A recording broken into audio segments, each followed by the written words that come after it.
إنسان سمع خبر سيء فقال الصدق العافية خير لبلد.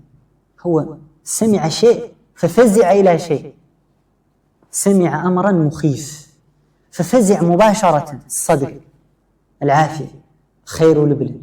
هذه صورته استغاثة، تطلب وقع شيء مفزع ففزعت إلى شيء. العافية، الصدق، الخير، ثلاثتها مخلوقات. عندنا قاعدة في الاستغاثة بالمخلوق أن يكون، هل هذه أحياء؟ هل هي حاضرة؟ هل هي قادرة؟